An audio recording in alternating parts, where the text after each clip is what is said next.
Teman-teman, kembali lagi di episode kedua Bunda Budalang Kanada. Sebelum itu perkenalkan dulu, nama aku Ray Ahmad yang punya Mirsani Channel. Jangan lupa follow Instagramku @yose_ray dan jangan lupa subscribe untuk dapat update di video-videoku selanjutnya.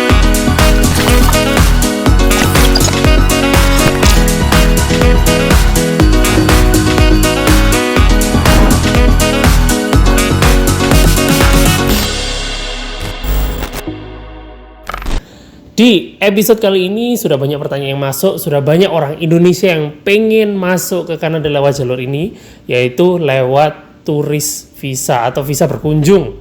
Bisa nggak sih kita mengubah visa berkunjung kita atau visa turis kita menjadi visa kerja?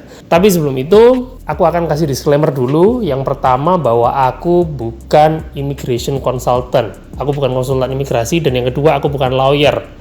Jadi apa yang aku bahas di sini harus kalian cerna matang-matang, harus kalian do research matang-matang, dan apa yang aku bahas di sini menjadi resiko kalian sendiri. Aku tidak tanggung resikonya kalau kalian mau menggunakan cara ini. Nah, teman-teman, sudah banyak yang tanya ke DM Instagram dalam tanda kutip jalan pintas ke Kanada melalui visa berkunjung. Visa berkunjung ini adalah, aku kasih pengertiannya dulu ya. Visa berkunjung atau visa turis ini adalah visa di mana kamu untuk berkunjung ke tempat baru, melihat suasana baru, melihat dunia baru, dan melihat budaya yang baru. Hanya berkunjung, tidak bisa ngapa-ngapain, maksudnya tidak bisa mencari uang atau mencari financial support di situ, dan juga tidak bisa sekolah. Banyak dari teman-teman yang mengira bahwa kayaknya masuk Kanada lewat visa turis atau visa berkunjung itu gampang ya. Aku kasih tahu dulu di sini bahwa visa berkunjung atau turis visa itu tidak semudah yang kalian bayangkan, teman-teman. Kenapa kalau gitu? Gini, kalau kalian misalnya berpikiran untuk, aku nanti datang ke Kanada lewat visa berkunjung, apply kerja, dapat kerjaan, akhirnya ganti jadi work permit. Oke, kita keep dulu itu. Tapi yang akan aku bahas pertama adalah cara untuk mendapatkan visitor visa atau visa turis. Ya, visa turis, visitor visa, visa berkunjung sama aja, kita anggap sama. Aku akan kasih tahu dulu prosesnya, yaitu kalian harus apply ke kedutaan Kanada bahwa kalian ingin berkunjung ke negara Kanada. Nih, simak baik-baik. Yang pertama, satu yang harus kalian punya adalah valid travel document, paspor. Ya, di sini adalah paspor. Dan yang kedua, kalian harus check up kesehatan. Kalian harus sehat, nggak boleh bawa virus, nggak boleh bawa penyakit ke negara orang. Kalau enggak, kalian pasti ditolak. Dan yang ketiga, kalian harus bersih atau you don't have any immigration related convictions. Dan yang selanjutnya, kalian harus membuktikan ke Immigration Kanada bahwa kalian punya ikatan. Ikatan itu berupa apa?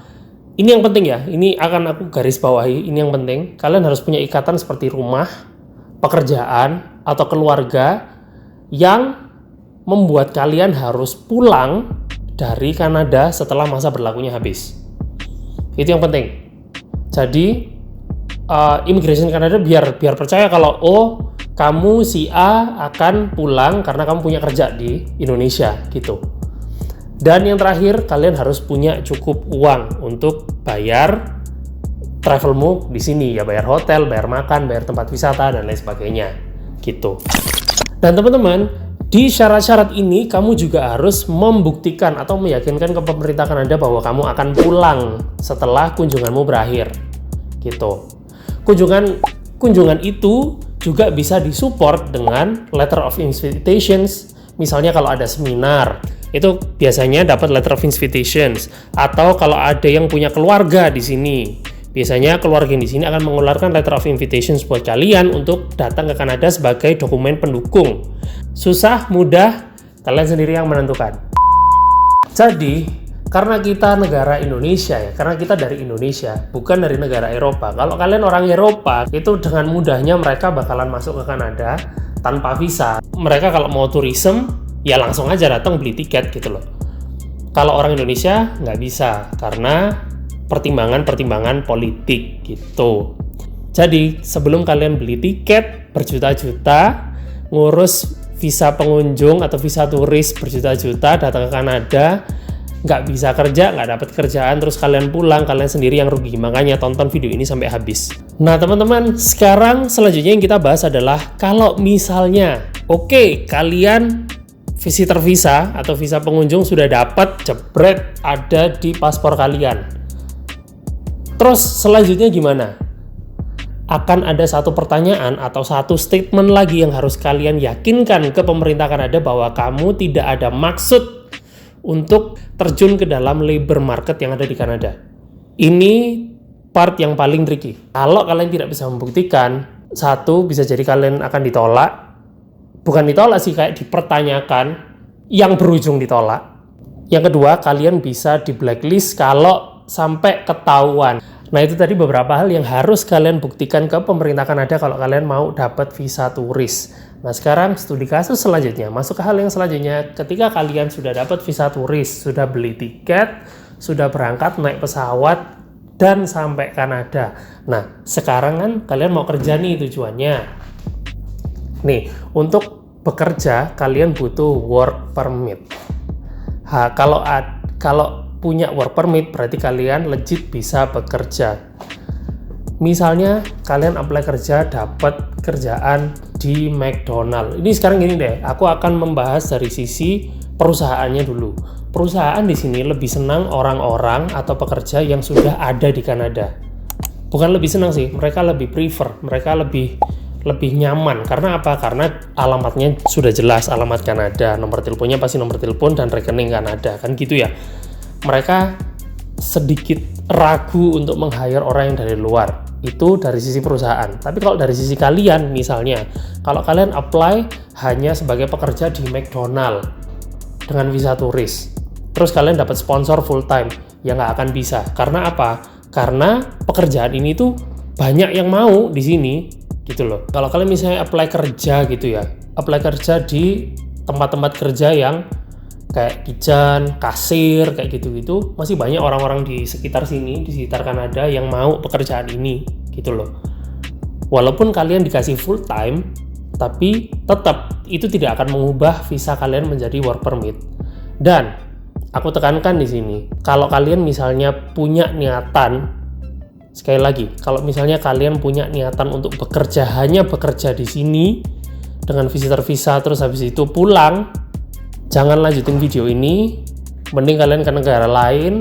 Jangan pernah, karena kalau kalian ketahuan, satu, kalian bisa di blacklist dan kalian tidak bisa balik lagi ke Kanada kalau ketahuan. Dan yang kedua, bisa menjelekkan nama Indonesia di mata imigrasi Kanada. Karena apa? Karena pihak imigrasi Kanada akan berpikiran, oh orang Indonesia sukanya datang ke Kanada kerja gelap. Nah, sekarang lanjut ya ke pembahasan selanjutnya. Misalnya kalian sudah punya pengalaman di Indonesia, terus kalian datang ke sini sebagai visa turis, terus kalian apply kerja. Itu pun kalian belum tentu dapat pekerjaannya, belum tentu qualified, karena di sini itu setiap pekerjaan punya sertifikasi masing-masing. Jadi banyak, kayak truck driver pun ada sekolahnya. Misalnya kayak Mas Agung, ya lihat ya kalian, Mas Agung Calgary itu truck driver ada sekolahnya, ada sertifikatnya. Rina sebagai admin asisten pun itu ada sertifikatnya yang dikeluarkan oleh pemerintah. Jadi gitu. Even concierge pun pekerjaanku itu punya license sendiri yang dikeluarkan oleh pemerintah provinsi. Belum tentu pengalaman yang kalian pakai itu bisa qualified dan jobnya belum tentu ada gitu. Teman-teman sudah agak terbuka sedikit atau bagaimana pikirannya? Poinnya adalah yang akan aku tegaskan di sini adalah nomor satu, bahwa untuk apply kerja dengan visa turis itu tidak ilegal. Satu, tidak ilegal. Tapi kalau kamu bekerja dengan visa turis, aku tidak merekomendasikan, bahkan aku melarang. Seperti tagline di episode sebelumnya, harus kalian tonton, bahwa kalian kalau cuman pengen ke Kanada hanya untuk kerja cari duit, mending kalian ke negara lain.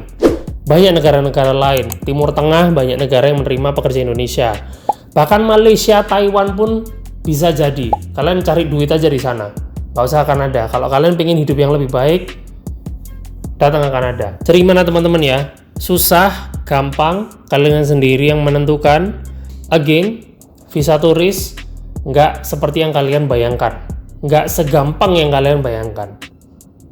Kalian harus menimbang-nimbang karena ini yang kalian pertaruhkan adalah nama kalian sendiri dan nama negara. Kalau sampai kalian dideportasi, di blacklist dari Kanada, Indonesia yang tanggung, negara yang tanggung.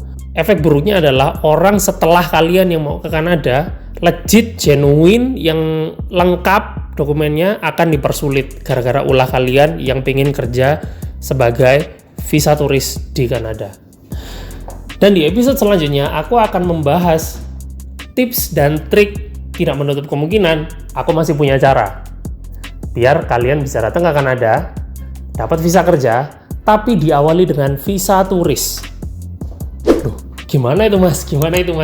Jangan lupa subscribe, like, comment, follow Instagramku @yosa_. I'll see you guys on the next episode of Bunda Budal nang Kanada. Stay extreme, stay positive. Bye.